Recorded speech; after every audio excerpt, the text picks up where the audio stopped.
Hello मेरे प्यारे दोस्तों। तो आप सबको याद है हमने पिछली वीडियो में क्या पढ़ा था? तो एक बार बता दीजिए मुझे, हमने क्या पढ़ा था? जहाँ तक मुझे याद है हमने पढ़ा था chemical properties of acid and base.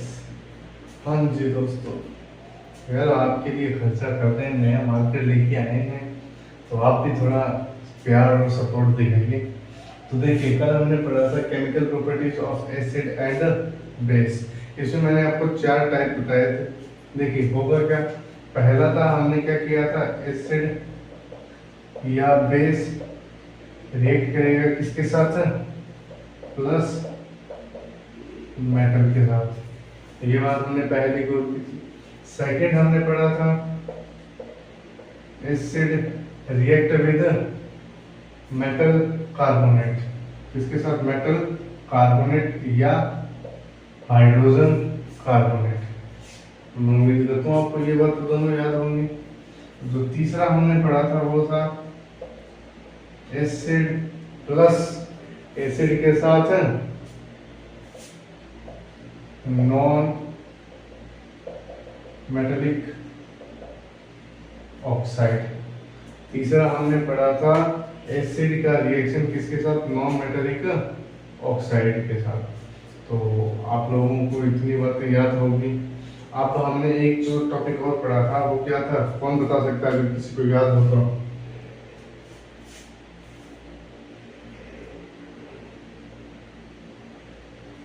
बताइए। देखिए, एक साइड हमने ये पढ़ा था, नहीं, यहाँ एसिड नहीं आएगा, यहाँ आएगा बेस। हाँ, base plus non metallic oxide और acid plus metal oxide. Sorry, थोड़ी गलती हो गई। ठीक है, तो आप लोगों को ये सारी बातें याद है। अब हम चलेंगे इससे थोड़ा सा आगे। अब होता क्या है कि आप एक लाइन लिख लीजिए अगर आप थोड़ा कंफर्टेबल हैं तो। The process of mixing acid and base in water is an exothermic process। क्या लिखा मैंने कि the process of mixing acid and base in water is an exothermic process. देखिए दोस्तों, अब तो नहीं आती, पहले आती थी। आपको पता है अभी तो जैसे इनो आता है, पहले एक गोली आया करती थी इनो जैसी, उसको अगर आप पानी में डालते हो तो आपको दिखेगा कि पानी से क्या होता था, फव्वारे निकलते थे। मतलब फव्वारे नहीं, मतलब गैस से निकलती थी। तो जो गैस निकल रही है वो एक तरीके से क्या है, हीट का काम करती है। किसका काम कर रही है, हीट का काम। ठीक है, लेकिन जैसे कि अभी जो है इनो ही ले लीजिए, अगर मैं इनो को पानी में डालता हूँ तो आप लोगों ने देखा होगा कि गैस निकलती है, कैसे अजीब सी गैस निकलती है। तो क्या एक तरीके से एक्सोथर्मिक प्रोसेस। तो मैं उम्मीद करता हूँ आप सबने यहाँ तक गौर किया है, कल पढ़ा होगा। अब जो हमारा आज का टॉपिक है वो है types of acid and types of base. ठीक है, आज का जो हमारा नया टॉपिक है उसका नाम है types of acid and base. देखिए, हमारा जो पहला टॉपिक है वो है टाइप्स ऑफ एसिड। इसके बाद हम टाइप्स ऑफ बेस पढ़ेंगे। टाइप्स ऑफ एसिड में होता क्या है दोस्तों, देखिए मेरे पास 2 टाइप होते हैं। पहला टाइप है स्ट्रॉन्ग एसिड और दूसरा है वीक एसिड। देखिए, अब होगा क्या कि स्ट्रॉन्ग का मतलब जो हमें H प्लस आयंस ज्यादा देगा और वीक का मतलब जो हमें H प्लस आयन कम देगा। ये बात समझ आई? तो आप लोग इसमें लिखोगे, आप लोग इसमें लिखिए an acid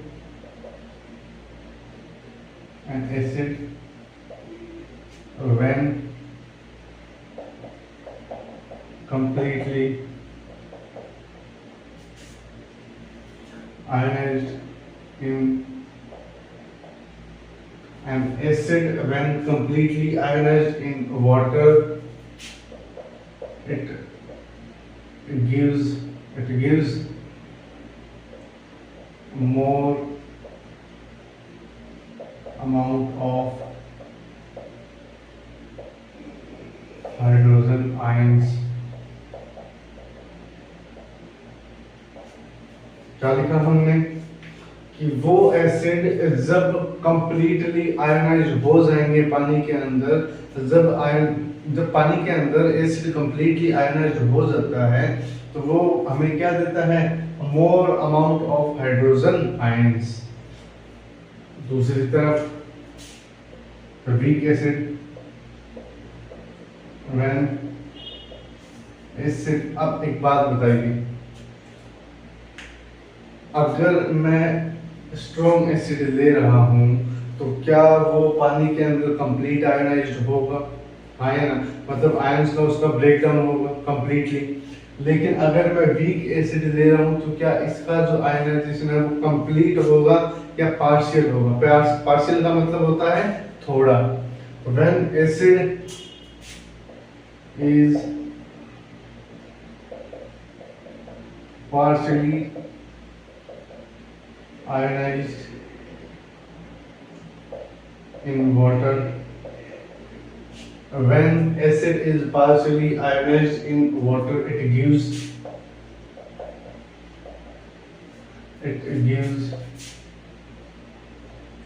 less number of hydrogen ions, H plus ions. आप लोगों को ये दो बातें समझ आ गई। स्ट्रॉन्ग एसिड क्या होता है? स्ट्रॉन्ग एसिड वो एसिड होता है जो हमें more amount of hydrogen ions देंगे। वीक एसिड कौन होंगे? जो हमें less amount of hydrogen ions देंगे। तो आप लोग ये लिख लीजिए। इसके बाद हम पढ़ेंगे टाइप्स ऑफ बेस।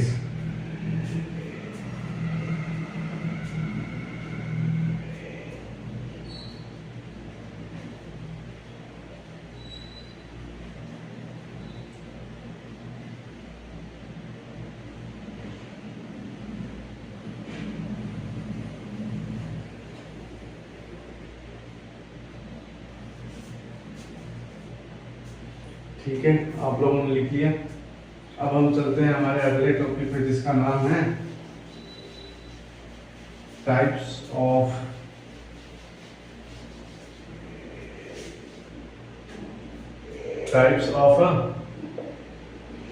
बेस। क्या पढ़ना है हमें? Types of base. अब जैसे टाइप्स ऑफ एसिड में हमने दो टाइप पढ़े थे, स्ट्रॉन्ग और वीक, उसी तरह यहाँ भी होगा। इसमें भी कितने आएंगे? दो आएंगे। पहला कौन सा होगा? Strong base. और दूसरा कौन सा होगा? Week base. कौन सा होगा? Weak base. ठीक है, तो अब आप मुझे एक बात बताइए, तो जब एसिड का आयनाइजेशन होगा वो हमें कौन से आयंस देता है? H plus ions. क्या ये बात आपको समझ आई? अब अगर हम बेस की बात कर रहे हैं तो वो हमें कौन से आयंस देगा? बताइए आप लोग। हाँ, सही कहा आपने, ये हमें देगा OH माइनस आयंस। क्या ये बात समझ आ गई? तो आप लोग इसमें लिखेंगे and base when completely ionized in water, it gives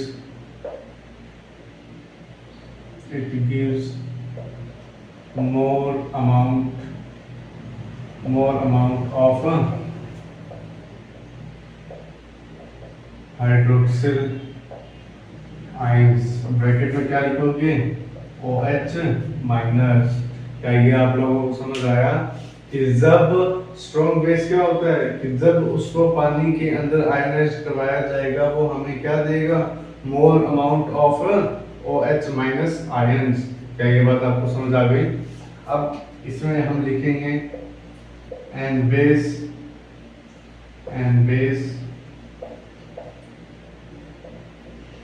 which partially ionized in water, it gives less amount of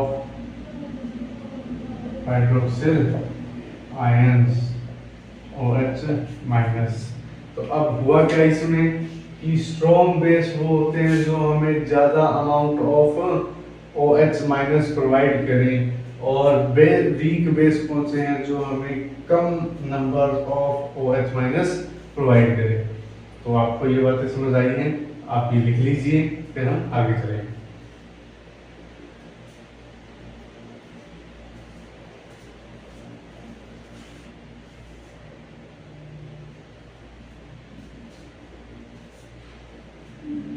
तो आप लोगों ने लिख लिया, चलिए अब हम आगे चलते हैं।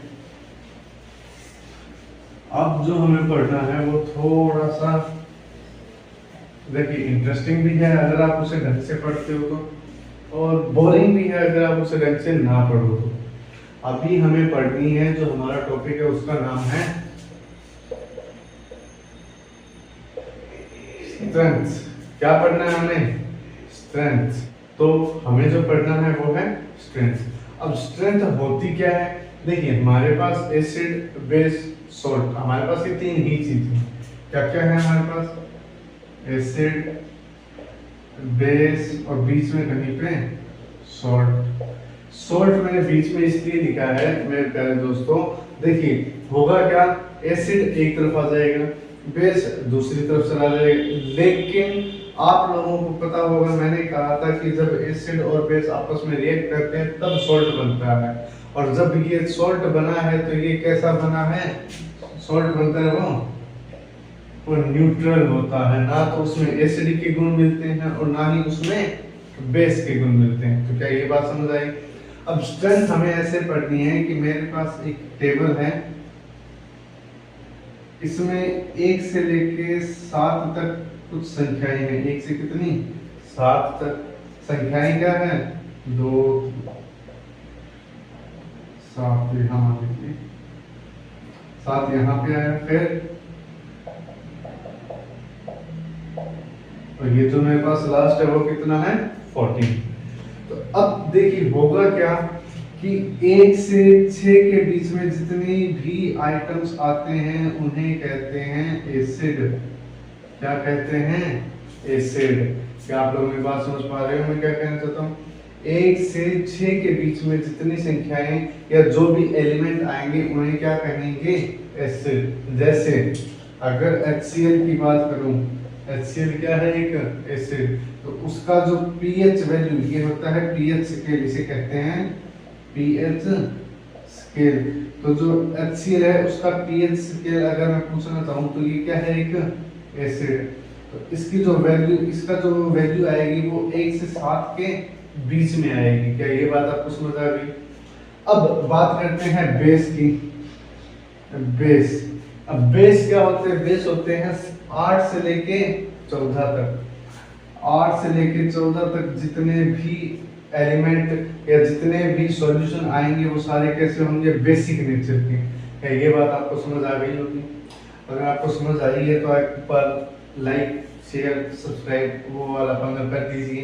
लेकिन अगर आप, मैंने क्या कहा, 8 से लेकर 14 तक जितनी भी वैल्यू आएंगी या जितने भी एलिमेंट आएंगे वो कैसे होंगे? बेसिक नेचर के। जैसे NaOH, तो ये क्या है? एक बेस। अब हमारे पास एक चीज बचती है वो है 7 नंबर। जो 7 के आसपास होते हैं उसे कहते हैं न्यूट्रल। क्या कहते हैं? न्यूट्रल। और न्यूट्रल कौन होता है? सॉल्ट। मैंने बता दिया आपको।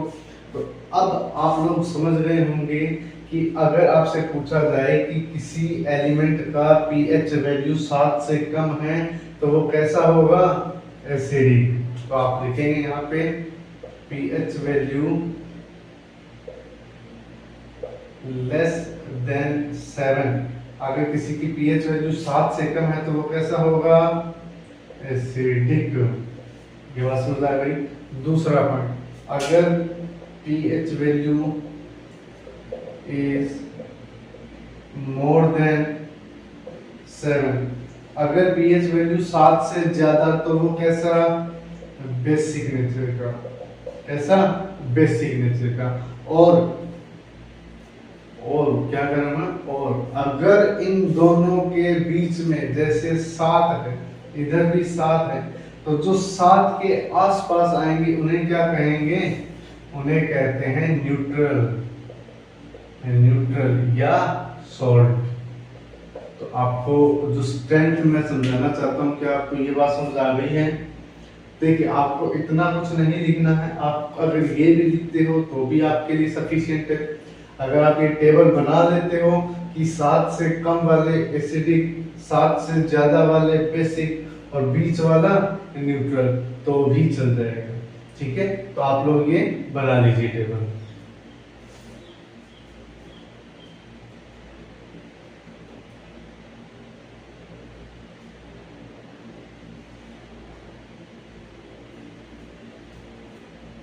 तो मैं उम्मीद करता हूँ आप सबने ये लिख लिया है।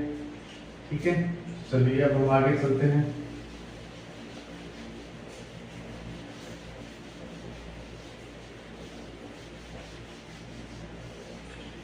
तो मेरे प्यारे दोस्तों, अब जो हमें आगे बढ़ना है उस टॉपिक का नाम है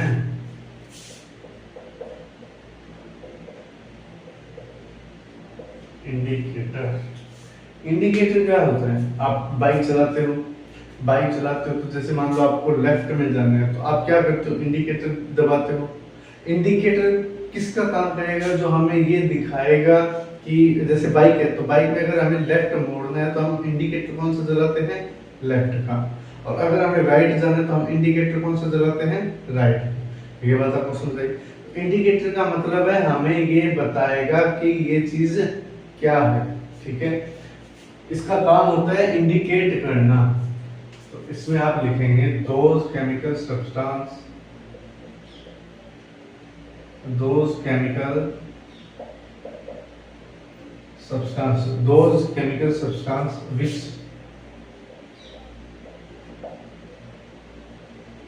shows the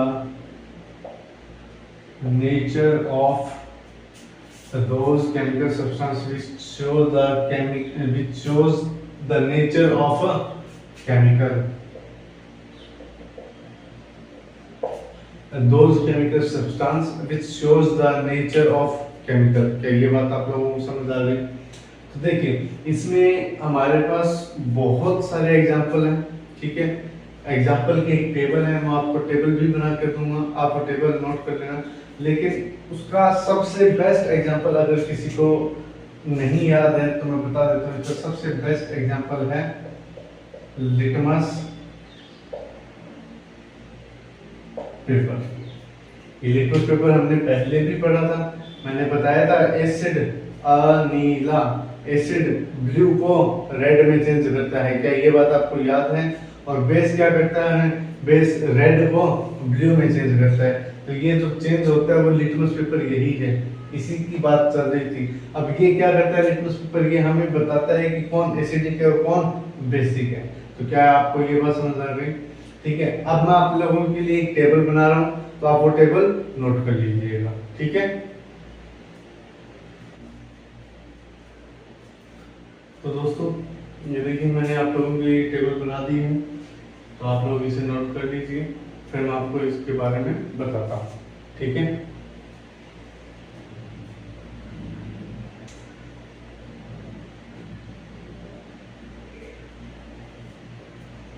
तो देखिए दोस्तों, अब होगा क्या कि जैसे मेरे पास रेड लिटमस पेपर है, मैंने आपको कहा था कि रेड लिटमस पेपर क्या करते हैं, रेड लिटमस पेपर है। ठीक है, अगर रेड लिटमस पेपर ब्लू में चेंज होगा, अगर रेड लिटमस पेपर ब्लू में चेंज होता है तो वो क्या होता है, बेसिक नेचर का।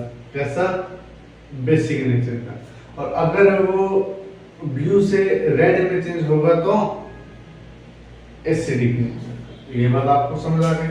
तो देखिए रेड लिटमस पेपर में अगर एसिड डाला जाएगा तो वो कैसा रहेगा, रेड। क्या ये बात समझ आई?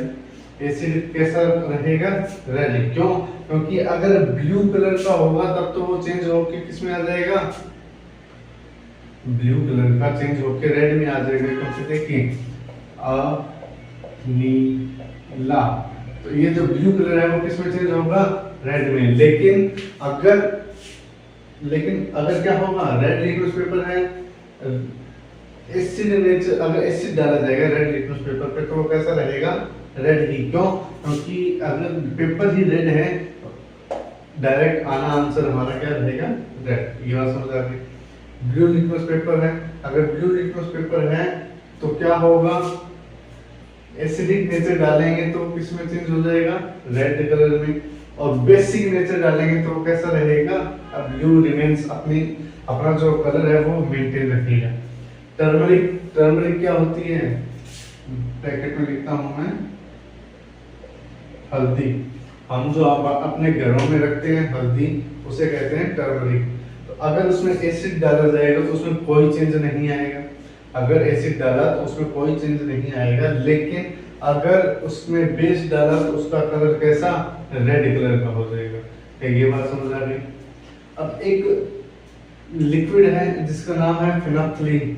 क्या नाम है, फिनाप्थलीन। अगर उसमें एसिड डाला जाएगा तो वो कैसा, लिक्विड जैसा है उसी कलर का रहेगा, मतलब कलरलेस रहेगा। लेकिन अगर बेस डाला गया तो वो किस कलर में चेंज होगा, पिंक कलर में। क्या ये बात समझ आ गई? अब हमारे पास लास्ट है मिथाइल ऑरेंज। क्या है, मिथाइल ऑरेंज। अगर एसिड डाला गया मिथाइल ऑरेंज के अंदर तो ये कैसा, रेड कलर में, और बेस डाला गया तो येलो। मैं उम्मीद करता हूँ आप सबको ये बातें समझ आ गई है। आप ये टेबल उतार लीजिए, फिर हम आगे चलते हैं।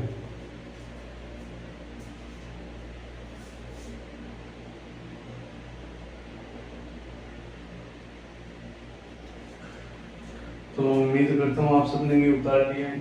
अब बारी हमारे आगे चलने की, ठीक है। तो देखिए अब हमें क्या है, कुछ 3-4 बातें हैं जो छोटी छोटी हैं, उन्हें गौर करना है। उसके बाद हमारा वो टॉपिक आएगा जिसके अंदर हमें plaster of Paris, washing soda और उन सब चीज़ों की जानकारी लेना होगा, ठीक है। तो चलिए शुरू करते हैं।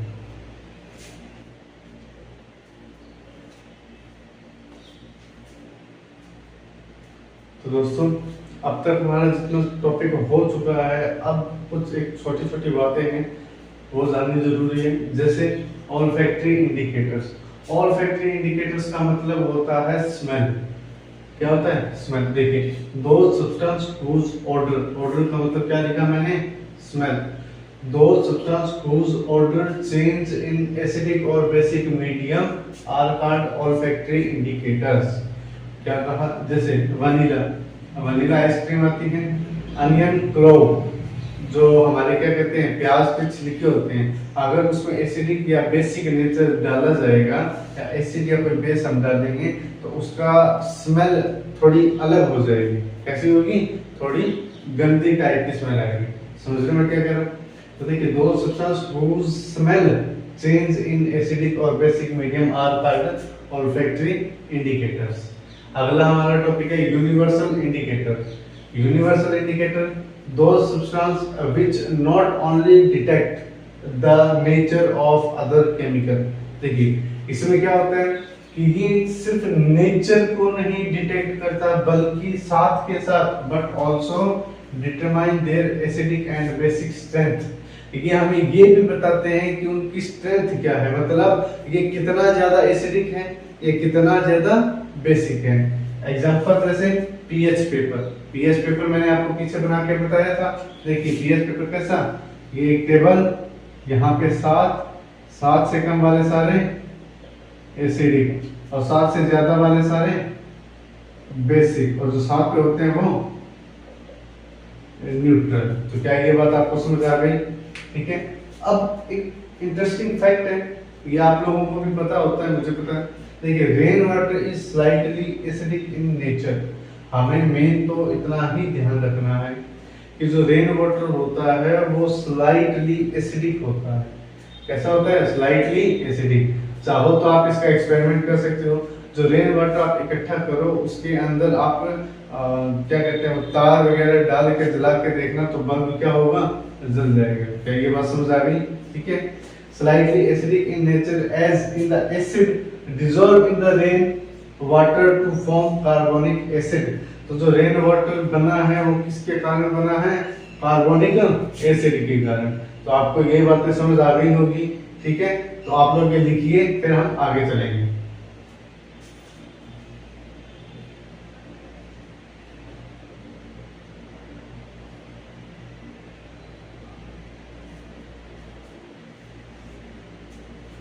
ठीक है दोस्तों, तो आज का जो हमारा आखिरी टॉपिक है वो है न्यूट्रलाइजेशन रिएक्शन। क्या है? Neutralization reaction.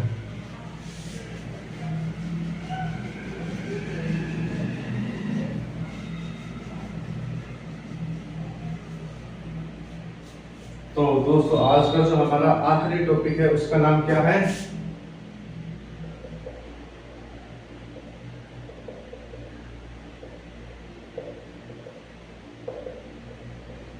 Neutralisation reaction.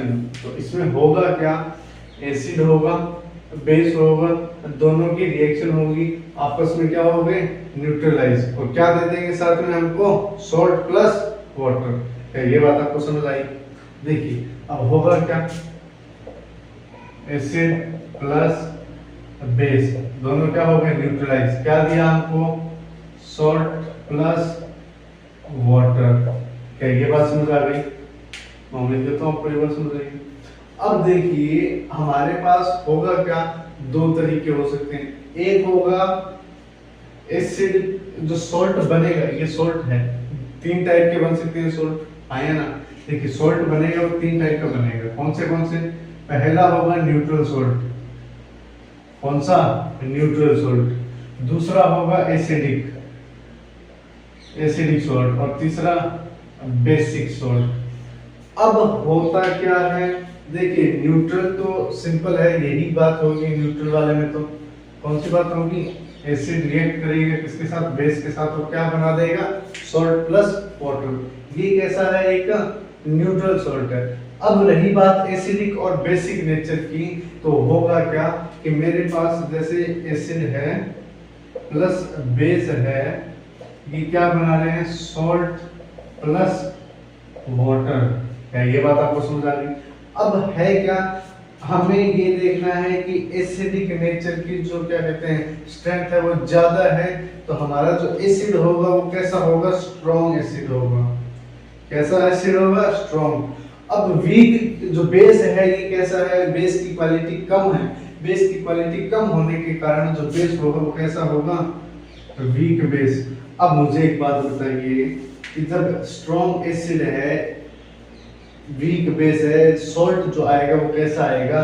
Salt आएगा वो हमारा आएगा एसिडिक नेचर का। कैसा सॉल्ट आया? एसिडिक नेचर का। और जब सॉल्ट एसिडिक नेचर का है तो इसकी जो पीएच होगी वो कितनी होगी? 7 से कम। PH less than 7। क्या ये बात आपको समझ आ गई? अब हमारे पास दूसरा है, अब है एसिड प्लस बेस है, और क्या बना? Salt plus water. अब देखिए, हमने देख लिया एसिड नेचर, न्यूट्रल सॉल्ट देख लिया, एसिडिक सॉल्ट देख लिया। अब बच गया हमारे पास बेसिक सॉल्ट। तो बेसिक सॉल्ट में क्या होगा? जो हमारा ये बेस है इसकी क्वालिटी, इसकी क्या कहते हैं क्वालिटी क्या होगी? ज्यादा। अगर ये ज्यादा होगा तो इसका नेचर कैसा होगा? स्ट्रॉन्ग। और अगर ये इसका जो क्वालिटी कम है तो ये कैसा हो जाएगा? वीक। अब मुझे बताइए, अगर जो स्ट्रेंथ है वो किसकी ज्यादा दिखाई दे रही है हमें? बेस की। तो बेस की अगर स्ट्रेंथ ज्यादा है तो हमारा जो सॉल्ट बनेगा वो कैसा बनेगा? Basic salt. कैसा बनेगा? बेसिक सॉल्ट, और बेसिक सॉल्ट होने के कारण इसका पीएच क्या रहेगा, पीएच रहेगा मोर देन 7। तो क्या आप लोगों को यहाँ तक की जो बातें मैंने आपको बताई हैं आपको समझ आई हैं? अगर आप लोगों को ये बातें समझ आई हैं तो बढ़िया बात है। मैं और कोशिश करूंगा कि आपको थोड़े अच्छे से बता पाऊँ। कल हमारा एक टॉपिक रहेगा जिसके अंदर हमें ब्लीचिंग पाउडर, वॉशिंग सोडा और कॉमन सॉल्ट इन सब चीज़ों के बारे में पढ़ना है। तो कल देखते हैं, शायद हमारा कल ये चैप्टर कंप्लीट हो जाए। तो मैं उम्मीद करता हूँ आपको जो ये मैंने 3 वीडियो इस एसिड, बेस और सॉल्ट की दी है, ये जो आज बना रहा हूँ ये तीसरी वीडियो है, तो आपको ये समझ आ रही होंगी। अगर समझ आए तो प्लीज़ मुझे सपोर्ट करिएगा। धन्यवाद।